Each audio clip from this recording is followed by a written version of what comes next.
3 रुपये दिले का? कोणी 3 देत असेल, कोणी 5 देत असेल. नाही मॅडम काही म्हणलंच नाही. अरे त्यांना पैसे ठेवले आणि काय मॅडम तुम्ही पैसे मागितले नाही का यांच्याकडून? त्यांच्याकडून मी 5 रुपये घेतले. 5 रुपये घेतले बरोबर आहे का? इथं मेन म्हणजे महिला कर्मचारी चालली होती, ही पण लग्नीला चालली. मी 3 रुपये दिले आता माझ्यासमोर. आणि तुम्ही आम्हाला नाही म्हटलं पैशाचं, कारण आम्ही विचारलं म्हणून तुम्ही नाही म्हटलं.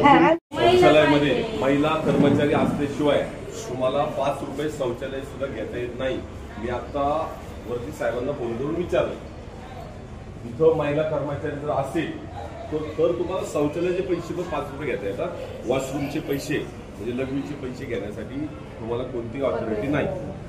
लक्षात, महिला कर्मचारी असेल तर पैसे आजपासून महिला शौचालय जरी गेल्या तरी त्यांचे पैसे कोणतेही इथे घेतले जाणार नाही. घेत असेल ते बंद करून टाकायचे. आम्हाला इथं कुलूप लावायला नाही. मनसेच्या वतीने एक बोर्ड लावू का? आम्ही लावला होता बोर्ड मागे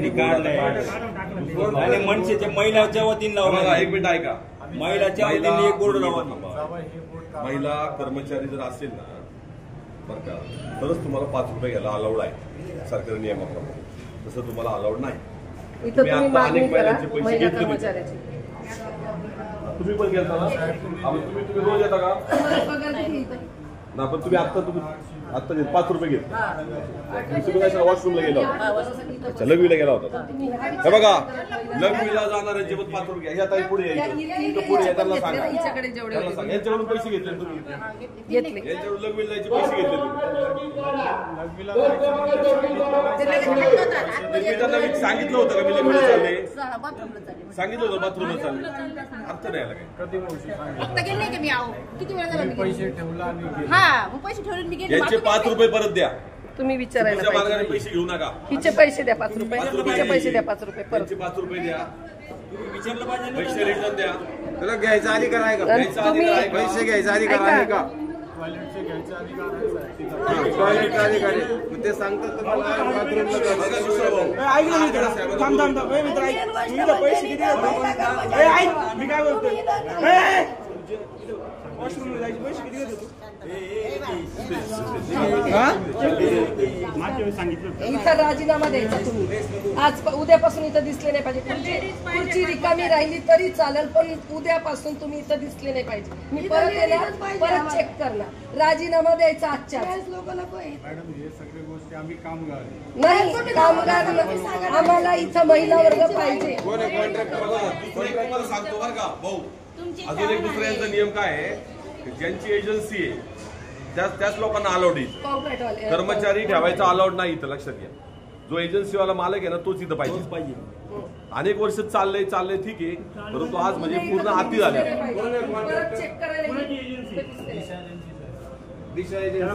बोलून घ्या मकरंद भाऊ फोन लावा. तो तिथं फोन आहे. आजच्याच राजीनामा द्यायचा आणि इथं महिला वर्गच पाहिजे.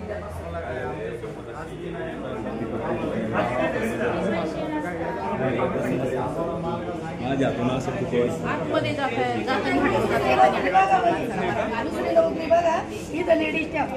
नाही, आजच राजीनामा. उद्यापासून इथं पैसे घेता पण पाणी एकात पण नाहीये. पाणी पाणी नाही, पाणी असतं इथं. पाणी पण इथं महिला दारूच्या बाटल्या पडलेल्या असतात, पाणी नसतं. ही सगळी सोय द्यायला पाहिजे तुम्ही. दारूची बाटली साहेब आम्ही बरं ठीक आहे, तो तुमचा प्रश्न नाहीये. समजा कोणी महिला वर्गाला माहिती नसते का शौचालयाला जायच्या पैसे द्यायचे. पण स्वच्छता ठेवायचं काम आहे ना तुमचं. स्वच्छता ठेवायचं काम आहे ना. म्हणून ते न सांगता पैसे का देतात तुम्हाला, न विचारता तुम्ही विचार. आणि पाण्याची जास्तीत जास्त सोय करा. लाजही वाटत असं सांगायला का मला संध्याकाळला जायचंय का लग्नीला जायचं, हे त्यांना लाज वाटत असं म्हणून ते सांगतात. तुम्ही त्याचा फायदा घेता असे की जे आले ते पैसे तुमच्या जवळ ठेवून, म्हणजे विचारायचं नाही आणि त्यांनी सांगायचं नाही. आता कॉलेजच्या मुली जर असल्या त्याला आता हिने मी विचारच्या मागे होती, हिने घेतले पैसे ठेवले घेतले, कारण तिला तेच माहिती आहे इथं 5 रुपये ठेवल्याशिवाय आतमध्ये जाऊ देत नाही. हे तिच्या डोक्यात भिनलेलं आहे. कळलं काय?